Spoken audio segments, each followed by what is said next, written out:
오늘은 이 시간에 청년의 고민이라 이런 제목을 가지고 은혜를 나누면서 말씀을 듣겠습니다. 오늘 본문에 보면은 어떤 사람이 이렇게 시작이 되는 거예요.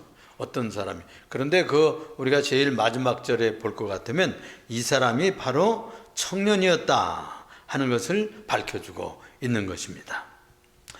이 사람이 묻기를 16절에 아주 중요한 질문을 던졌죠. 인생이라고 하는 것은 누구나 다 갑니다. 노인은 갈 날이 가깝죠. 옛날에는 70고래의라고 해가지고 70세만 되어도 굉장하게 오래 사는 것처럼 그렇게 생각하고, 또 많이 장수하는 시절이 아니기 때문에 60만 되어도 회갑만 해도 그냥 회갑 잔치를 하고 온 동리 잔치를 했다니까요. 그래가지고 70이 되면 고이라 그러고, 또 80이 넘어서 그 다음에 88세가 되면 미수라 이래가지고 아주 잔치를 하고 이렇게 해서 그 장수하는 것을 기리고 그랬죠.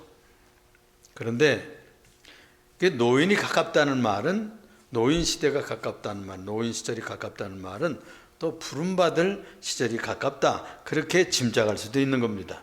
그러나 우리가 바꿔서 생각해 보면 그렇다고 해서 꼭 노인들이 차례대로 먼저 가느냐, 그렇지 않더라고요. 젊은이들도 가고 어떤 장년들도 먼저 가고요. 또 어떤 사고로 말미암아서 어린이들도 또 청년들도 먼저 부름받아 갈 수도 있는 것이죠. 이 성경은 그렇게 얘기를 하고 있습니다. 짐승들을 죽으면 다 아래로 내려가고, 즉 땅으로 돌아간다는 거예요. 사람은 죽으면 그 혼이 하늘로 위로 올라간다, 그런 표현이 나오고 있어요. 히브리서 기자는 그런 말씀을 했습니다. 한 번 죽는 것은 하나님이 정하신 것이요 그랬어요. 한 번 죽는 것은 하나님께서 결정되어 있어요. 인류가 범죄로 말미암아서 사망이 들어왔잖아요. 그래서 다 누구나 죽어요. 그런데 그 후에 죽고 없어지는 것이 아니라 성경에서 말씀하시기를 한 번 죽는 것은 정하신 것이요, 하나님께서 정했대요. 그런데 그 이후에 뭘 또 한 가지 정했는고 하니 심판이 있으리라 그랬다고요. 그러니까 다 죽으면 없어지고 어디를 알아 가봤어 자기가? 그러지만은 성경에서 가르치는 것은 심판이 있다는 거예요. 이 심판이라는 말은 세상에서 어떻게 살았느냐 묻는다는 거예요. 하나님께서 너는 어떻게 살았느냐 이렇게 신문을 한다는 거예요. 그래서 하나님을 공경하고 선행하다 왔으면 거기서 상급을 주는 거예요. 영생케 하는 거예요. 예수 그리스도를 믿는 자들에게는 영생을 주는 귀한 축복을 내려주시고, 또 선행한 자들에게는 상급까지 베푸는 그런 평가를 주시고 심판을 내리시는 겁니다. 그것도 심판이에요. 판결이에요. 그런데 거기다가 하나님도 믿지 않고 예수 그리스도 구세주로 받아들이지 않았다고 하면 더 말할 것이 없겠죠. 이 청년은 이스라엘 전통 신앙대로요, 이 사실을 이미 다 알고 있었던 것 같아요. 그렇지만 우리가 또 이렇게 한번 생각해 보면은요, 이 청년 시절에 영생의 문제, 죽음의 문제, 내가 죽음 이후에는 영생을 얻을 것인가, 이런 문제를 고민한다고 하는 것은 굉장히 놀라운 일이에요. 젊은 시절에는 희망만 생각하고 세상에 잘 될 것과 좋은 것을 꿈꾸고 계획을 세우고 이런 가슴 부푼 일들만 생각하기 쉬운데요, 이 청년은 영생의 문제 때문에 고민이 됐어요. 그 굉장히 아주 값어치 있는 그런 태도라고 볼 수 있지 않겠어요? 전도서 기자는 이렇게 말하고 있습니다. 전도서 12장 1절, 우리가 잘 아는 말씀 중에 너는 청년의 때에 너의 창조주를 기억하라 그랬어요. 청년 때는 창조주 하나님을 기억하는 계절이에요. 이 시절에 하나님의 존재와 이 세상 우주 만물을 지으시고 인생을 보내신 창조주 하나님을 기억하고 그분을 믿고 경외하는 이런 삶을 시작할 수 있다는 건 굉장히 축복이에요. 그래서 이런 얘기를 여기 충고하고 있어요. 곤고는 곤고한 날이 이르기 전에, 우리 인생살이 하는데 곤고한 날이 이릅니다. 또 나는 아무 낙이 없다 이럴 해가 오기 전에, 또 비바람이 오는 그런 무슨 환란의 계절이 있잖아요. 이런 시절이 다 닥치기 전에, 또 해와 빛과 달과 별들이 어둡다고 우리의 눈이 침침해지기 전에, 또 비구름이 일어나기도 전에 그리하라 라고 이렇게 충고하고 있습니다. 세상에는 청년 때 엉터리방터리로 잘못 사는 이들도 많습니다. 그런데 이 청년은 나와가지고 주님 앞에서 꿇어앉아가지고 생명의 문제, 영생의 문제, 죽음 이후의 문제를 주 앞에 호소했어요. 마가복음은 이 청년을 주께서 보시고 그를 사랑하여 라고 기록해 주고 있어요. 이 청년이요, 영생을 물었는데, 근데 여기 대답해 보면은 예수님은요, 그 청년이 물은 질문을 직접 얼른 잘 얘기하지 않고 서론이 있었어요. 아주 동문서답같이 들리는 말씀으로 말씀을 시작을 했어요. 여기 17절에 그 다음 절에 읽어보면 어찌하여 선한 일을 내게 묻느냐. 선한 이는 오직 한 분이시니라. 하나님 한 분 외에는 선한 이가 없다. 그런 말씀을 그 질문에서 끄집어내 가지고 하나님을 가르치고 있어요. 예수님의 탁월한 교육 기법이에요. 누가 영생을 허락하느냐 하는 것이 중요한 겁니다. 선한 일 행해야 천국 가는 거 생각하는 것은 유대인들의 전통이에요. 그가 영생해 주시오. 바로 선하니 여호와 만군의 하나님이 영생해 주시고, 내가 선행으로 따내는 것이 아니라 영생을 하나님이 허락하셔야 받는다는 거죠. 하나님이 허락하시는 결제자가 있다는 거예요. 그러니까 먼저 우리가 믿고 경외할 분이 누군지를 알아야 된다는 거예요. 그리고 우리를 구원해서 영생케 하실 분이 누군가를 우리가 공부해야 되고 인식해야 돼요. 그걸 모르고서 영생만 얻겠다고 보듬거려서는 안 된다는 것이죠. 그 다음에야 영생 얻을 자가 어떻게 살 문제를 가르치고 있는 것이죠. 그래서 내가 생명에 들어가려면 계명들을 지키라, 이렇게 그 다음에야 그 말씀을 하고 있는 겁니다. 이 영생이라고 하는 문제를 물었거든요. 조엔 아이오니온이라고 하는 이 영생의 문제를 물었어요. 그런데 예수님은 생명을 먼저 얘기했어요. 네가 생명에 들어가려면, 이렇게 대답을 해 주셨다니까요. 이 생명은 조엔이라는 말이에요. 조엔. 여러분, 제가 가끔 얘기했죠. 조엔이라는 말은 생명이에요. 하나님의 생명이에요. 짐승들은 하나님이 주신 그런 창조물이기는 하지만 영생하는 그런 영혼까지 준 것 같지는 않아요. 그런데 주님께서는 우리들에게 영원한 생명을 주셨어요. 그래서 그 잃어버린, 범죄로 말미암아 잃어버린 우리가 코로 숨쉬는 그런 목숨 말고 우리들의 영혼 속에 영원히 살 수 있는 생명을 주신다는 거예요. 그 얘기를 하고 있는 겁니다. 그래서 생명에 들어가려면 그렇게 얘기를 했어요. 그러니까 먼저 생명을 얻어야 영생을 할 수 있는 거잖아요. 그렇죠? 생명을 얻고 그러면 그게 무슨 얘기일까요? 생명을 얻는다는 말은 쉽게 거듭난다는 말이에요.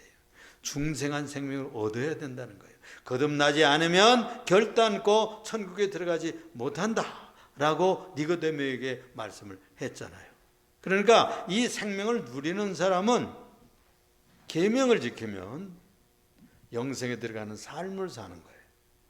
그러니까 중생하여 예수 그리스도를 구주로 믿고 하나님을 아버지로 섬기는 사람은 다 생명을 주시는데, 그 조회라고 하는 하늘의 생명을 받고 이 세상에서 살아갈 때 계명을 지키는 겁니다. 계명이라는 말은 하나님의 규칙이에요. 하나님의 말씀이에요. 또 하나님의 십계명을 말하는 것이죠. 이 계명들을 지켜나가는 얘기를 하고 있는 겁니다.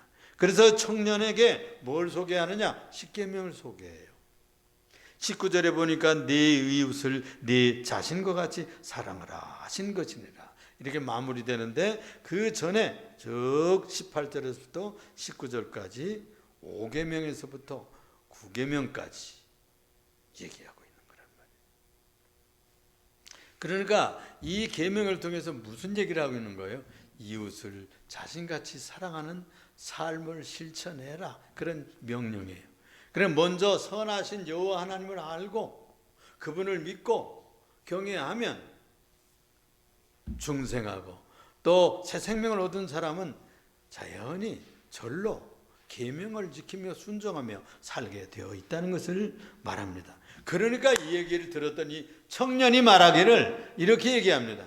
당돌하게 나는요 어렸을 때부터 그거 다 지켰는데요. 이러는 거예요. 내가 그러면 이제 뭐 부족한 거 없겠죠? 이렇게 말을 하는 거예요. 누가복음 18장 21절에 보면 여기에서 이렇게 보충을 합니다. 이것은 내가 어렸을 때부터 다 지켰나이다, 이렇게 표현을 했어요. 모든 계명을 어릴 때부터 지켰으니까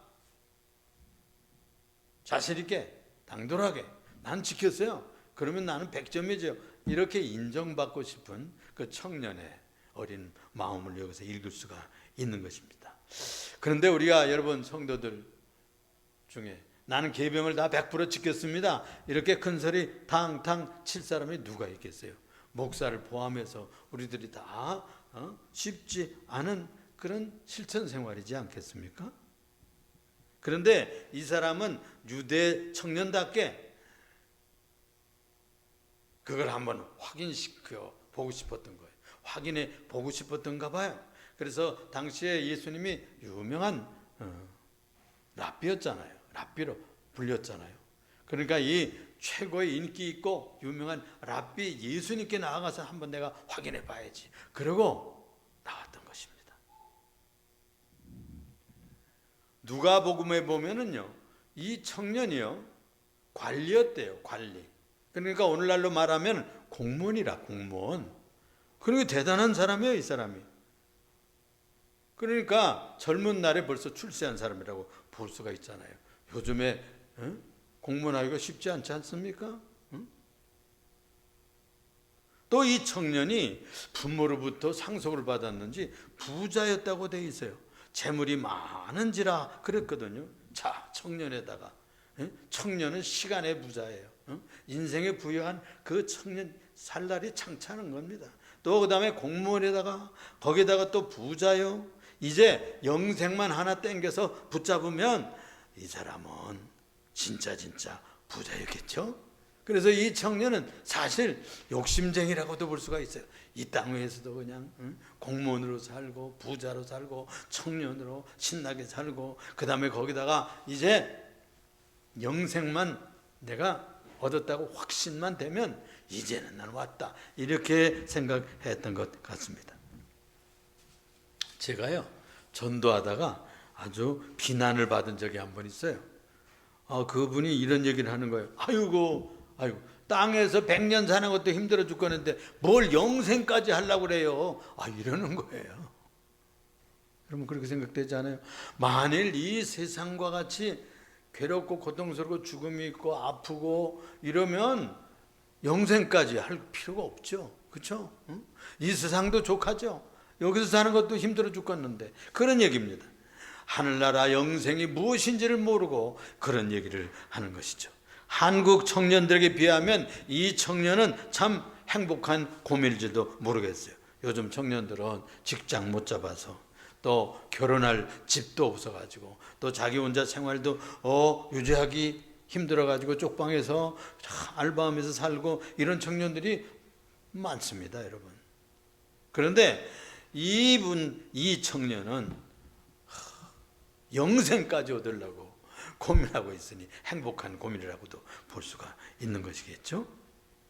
그런데 그는 고민할 수밖에 없는 것이, 유대 사회에서는요 특별히 이 신앙 문제, 종교적인 문제, 이 하나님께서 마지막 날에 심판을 하신다는데 내가 부활의 영생을 할 것이냐, 그리고 그렇지 않고 내가 심판받아서 영원히 멸망할 것인가 하는 것이 일반적으로 다 통념으로 그게 교육되어 있었어요. 어렸을 때부터 가정교육을 통해서 또 교회당에서 늘 배우고 그 문제에 대해서 가르치고 있었는데, 이 청년은 그것이 이 문제에 꽂혔어요. 이 문제를 해결하지 않고는 마음의 기쁨이 없었습니다. 돈이 좀 있는 거, 또 공무원 생활하는 거, 내가 청년인 거, 그런 것이 별로 즐겁지를 않은 거예요. 우리가 생각해 보면 행복한 고민이라고 생각할 수도 있지만은 사실 이 문제에 꽂히면 고민하게 되는 것이죠.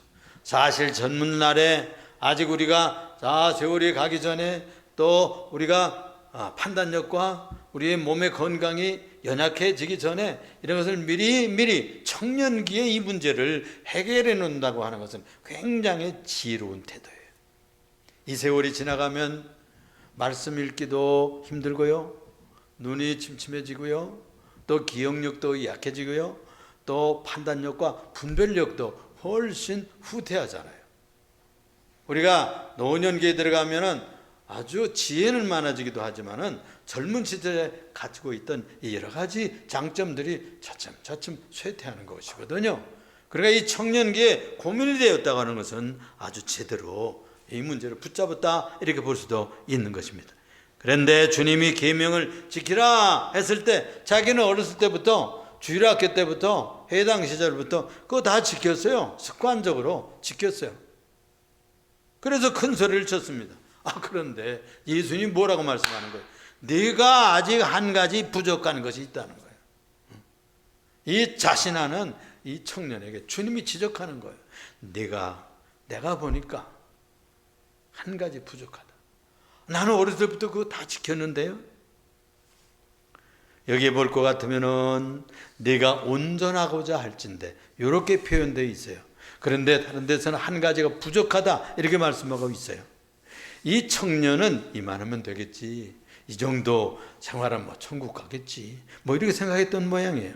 그래서 자기를 들여다보고 자기가 어디에 부족한 것에 대해서 이렇게 검토를 하지 않았던 것 같아요. 이만하면 됐지 않을까. 그런데도 불구하고 신앙 양심은 어떻죠? 그게 만족할 수가 없어요. 자신할 수가 없는 거예요. 깨름직한 거예요. 이런 내가 이만큼 살아도 되겠는가, 이걸 좀 확인시켜 보고 싶었던 것이죠.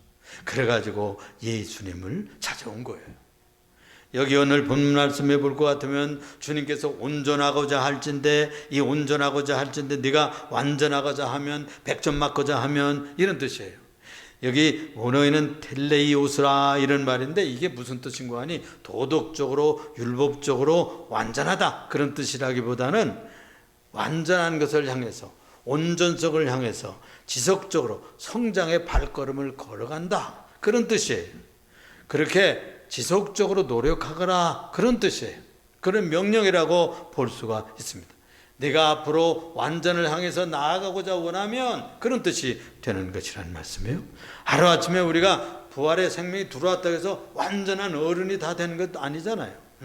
아기 때를 지나서 또 어린이 때를 지나서 또 청소년기를 지나서 청년 시절을 지나고 그 다음에 장년기로 노년기로 들어서 지혜가 쌓이고 인생이 무엇인지를 철들고 그렇게 되는 것 아니겠어요? 그런 것처럼 한 발걸음 한 발걸음 성도는 온전하신 하나님에 의해 전적으로 의지하는 삶을 살아가는 것입니다.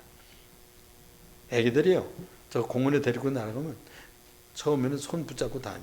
그러다 조금 걸으면 아이고 아빠 손도 뿌리치고 엄마 손도 뿌리치고 지가 걸어가겠다고 그러다가는 자뿌라지는 그런 현상들을 여러분들 다 경험했을 거예요. 그렇습니다.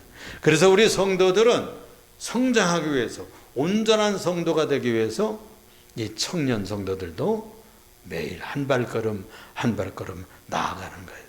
그래서 계명을 한 계명 한 계명 지켜 나가는 거예요. 그렇게 주님은 우리가 계명의 정신을 완성해 가기를 원하시는 것이죠. 이 청년이 그렇게 성장해서 완성 단계에 나아가기를 명하고 계신 거예요. 네가 아직 한 가지 부족한 것이 있으니, 그걸 뭐라고 그래? 21절에 보니까 부족한 점을 지적하고 있어요. 가서 내 소유를 다 팔아 가난한 자들에게 주라. 거기 21절 우리 다 같이 한번 읽어봅시다. 21절 다 같이 읽겠어요. 시작. 가서 내 소유를 다 팔아 가난한 자들에게 주라. 그리하면 하늘에서 보화가 내게 있으리라. 아멘. 그러니까 왜 이런 말씀을 해 주셨을까요? 6절 6계명 7계명 거기에는 간음하지 말라, 또 살인하지 말라, 간음하지 말라 그런 얘기가 있잖아요. 그걸 적극적인 계명으로 바꾸면요, 생명을 보호해 주라. 또 정절을, 이웃의 정절을 보호해 주라, 그런 뜻이 되는 겁니다. 또 8계명 9계명에 보면 도둑질하지 말라, 또 거짓 증언하지 말라 그런 얘기가 돼 있죠. 하지 말라 돼 있는데 그걸 적극적인 뜻으로 바꾸면 이웃의 재산과 명예와 인격과 자존감을 보호해 주라, 그런 뜻이에요. 우리가 말 한마디로 이웃의 명예를 땅에 떨어지고 상처받게 하고 그러잖아요. 그래서 우리가 이웃을 사랑한다는 말이 뭐예요? 성도들이 그런 적극적인 삶의 방향으로 전환해야 되는 것이죠. 그렇다고 하면 부자잖아요. 이 사람 부자가 할 수 있는 게 뭐겠어요? 제일 쉬운 것이 재정을 가지고 구제하는 거예요. 제일 쉬운 길을 해준 거예요. 여러분들 가서요, 이렇게 뭐 도와주고 뭐 몸으로 봉사하고 떼우고 그거 쉽지 않아요. 응? 그런데 돈 있는 분들은 돈 얼마 주는 게 제일 편해요. 우리가 세상에서 이렇게 해보면요, 그게 제일 편한 거예요. 그래가지고 얼마 돕는 거예요. 마음도 편하고, 그분 받아서 좋고, 유용하고, 얼마나 황금 같은데 우리는 조금 주는 것 같이 주지만 그분들은 그것을 크게 받아요. 그래서 그걸 가르치는 겁니다. 네가 할 수 있는 것이 뭐냐 이거예요. 이분은 공무원이시니까 공권력을 가지고 있습니다. 그러니까 많은 백성들과 연약한 사람들 행정에서 도와줘야 됐을 것이죠. 그죠? 동사무소 직원이었다 그러면 그 동사무소 직원들, 그 가지고 있는 조그만 권력을 이 주민들을 잘 봉사하는 거잖아요. 대통령같이 꼭 큰 권세가 아니라도 어떤 책임을 맡았으면 그 능력을 가지고 봉사하는 겁니다. 봉사하는 마음을, 권력을 부리는 것이 아니고 봉사하는 거예요. 대통령을 새로 세웠잖아요. 그 대통령에게 월급을 주면서 국민들이 이 나라를 잘 좀 봉사해 다오, 그런 명령을 선거로 임명한 겁니다. 최고의 큰 공무원을 우리가 임명한 거예요. 민주주의 나라를 그렇게 생각하는 겁니다. 또 재벌들은 뭐 해야 되냐? 돈 그렇게 많이 벌어서 뭐 하는 거예요? 사회에 공헌해야 되잖아요. 사회를 봉사하고, 또 가난한 사람, 또 교육 받고 싶어도 공부하지 못하는 젊은 청년들에게 많은 장학금도 주고, 이렇게 하는 것이 부유한 자들의 책임이에요. 그러니까 이 부자한 것을 주님이 깨달아 아시고는 그렇게 말씀한 겁니다. 네 소유를 다 팔거라. 팔아서 나눠주고 그 다음에 나를 쫓아오너라, 나를 따르라. 그랬어요. 놀라운 일을 명해 주신 겁니다. 그렇습니다. 그런데 이 청년은 오히려 큰 고민, 혹을 떼려다가 더 큰 혹을 붙이고 간 셈이 됐어요. 너무나 고민이 됐어요. 22절 마지막 절에 보니까 그 청년이 재물이 많음으로 이 말씀을 듣고 근심하며 가니라 그랬어요. 마가복음 10장 22절에 그 같은 부분을 읽어보니까요, 이렇게 표현되어 있어요. 더 자세히. 그 사람이 재물이 많음으로 이 말씀을 인하여 슬픈 기색을 띠고 슬픈 얼굴이 됐어요. 그리고서는 근심하며 가니라, 이렇게 더 세밀하게 표현해 주고 있습니다. 올 때는 굉장하게 희망을 걸고 천국 가는 길, 영생하는 길을 얻고 저 해가지고 왔어요. 또 그 답을 받았어요. 그런데 왜 얼굴에 슬픔을 띠고 근심이 가득 차서 혹을 붙이고 가는 그런 태도로 떠나가게 된 것입니까? 여러분, 그래서요, 여기서 우리가 잘 좀 깊이 생각해야 돼요. 이 인간이 무엇을 해야 구원받는다고 생각하면요, 낙심이 돼요. 우리 인간이 내 힘, 내 도를 닦고 내가 선행해서 내 덕을 쌓고 내가 뭐 헌금 많이 해서 내가 뭐 구제 많이 해서 내가 방생하고 내가 공양미 많이 들여가지고 좋은 곳에 가겠다. 이런 사상은요 우리를 괴롭게 합니다. 그래서 하나님께서 이 인위적인 종교라고 그래요. 그걸 사람이 뭘 선한 일을 해야 될 것 같아. 그 하나님께서 그런 마음을 우리들에게 주셨어요. 그래서 그런 일을 해서 했다고 해서 천국에 덜커덕 보내주는 게 아니에요. 먼저 할 것은 어떤 사람이 되는 것이 중요하다고 가르쳐주고 있는 거예요. 그렇잖아요.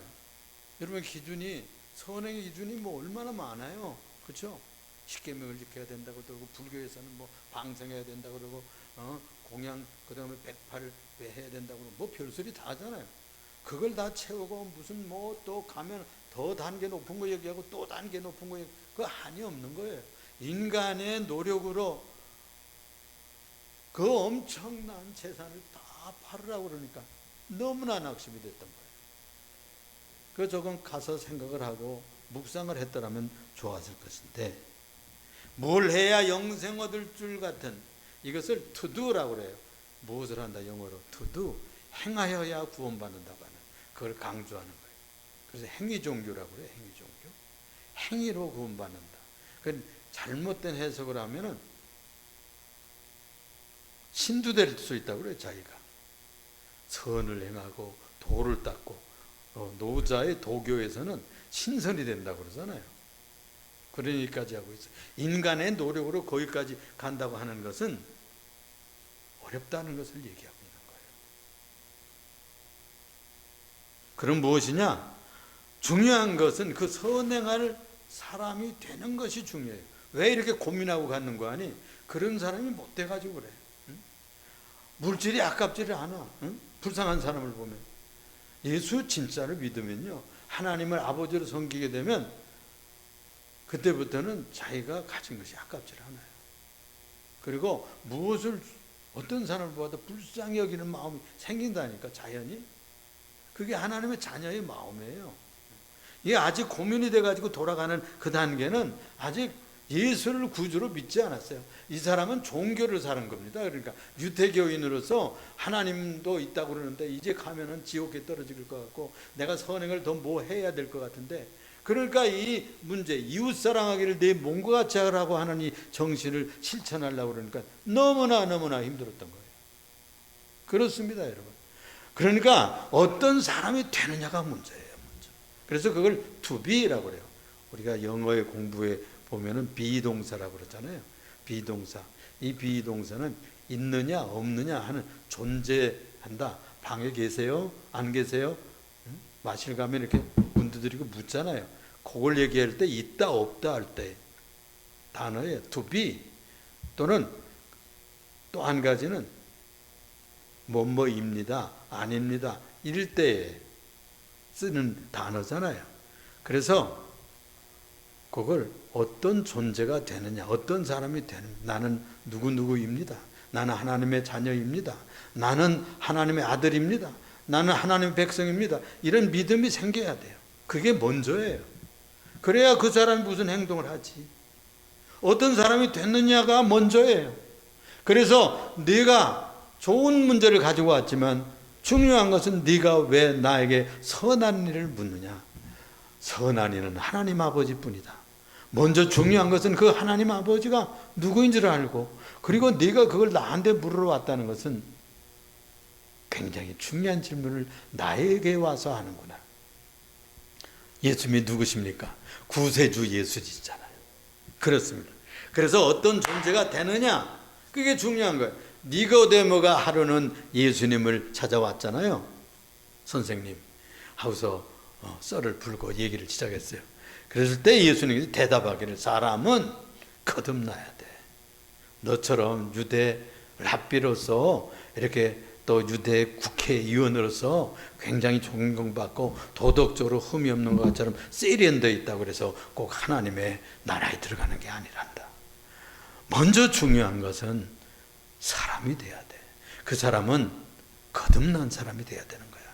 말씀과 물로 거듭나야 된다고 충격적인 얘기를 듣고 내려갔어요.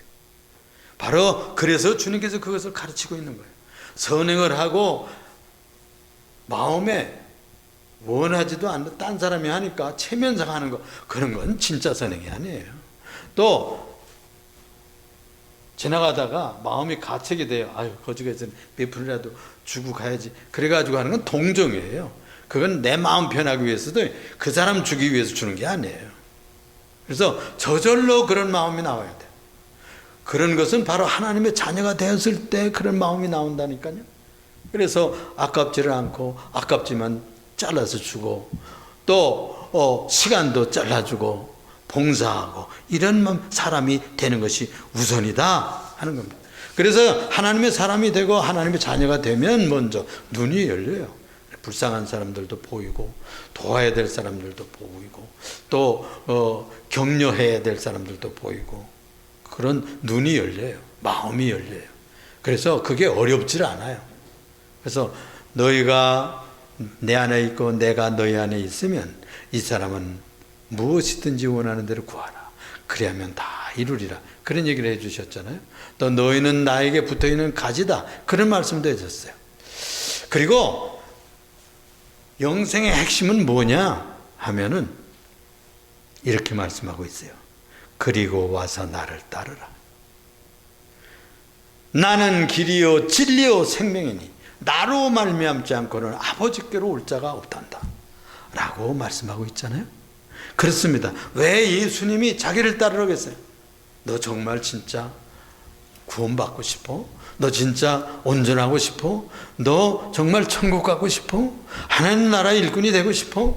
너 하나님의 아들로 살고 싶어? 그러면 모든 것을 포기하고 나를 따르라. 아마 그때 이 청년이 따라갔더라면 주님께서 아마 이 청년을 유명하고 훌륭한 사도로 삼아 주셨을 거예요. 주님 말씀했습니다. 나를 따라오고자 하는 자는 자기를 부인하고 날마다 자기 십자가를 지고 나를 따를 것이다. 이런 말씀도 해 주셨습니다. 그러니까 이 청년이 그게 어려웠어요. 공무원도 집어치우고 또 그 재산을 팔고, 얼마나 어려웠겠어요. 그러니까 주님 말씀하시기를 그랬어요. 재물이 많은 사람은 천국 가기가 힘들어. 마치 낙타가 바른 길로 나가기가 힘든 것처럼 천국 가기가 힘들어. 그런 말씀했어요. 아니, 그러면 누가 천국 갈 수 있어요? 하나님께서는 다 할 수가 있지. 부자들도 천국 가게 할 수가 있어. 그렇습니다. 한 번은 예수님을 따르던 유대인들이 다 떠났어요. 무슨 설교를 한 이후에 떠났는가 하니, 나는 하늘에서 내려온 떡이다. 나는 하늘에서 내려온 빵이다. 또 내 피는 참된 음료다. 그래서 내 살을 먹고 내 피를 마시지 않는 자는 영생을 얻지 못한다. 이게 이제 그 성찬식 설교라고도 볼 수가 있어요. 그래서 유대인들이 많이 따라다녔는데, 이 설교는 그 조금 이단 같은 얘기 아니에요. 어찌 저 사람이 자기 살을 주어서 먹게 해? 어떻게 자기 피를 마셔야 된다는 거야? 저런 얘기를 이상한 얘기 하네. 이래가지고 그 이후로 다 떠났어요. 제자들에게 너희도 가려느냐? 시몬 베드로가 유명한 말씀을 했잖아요.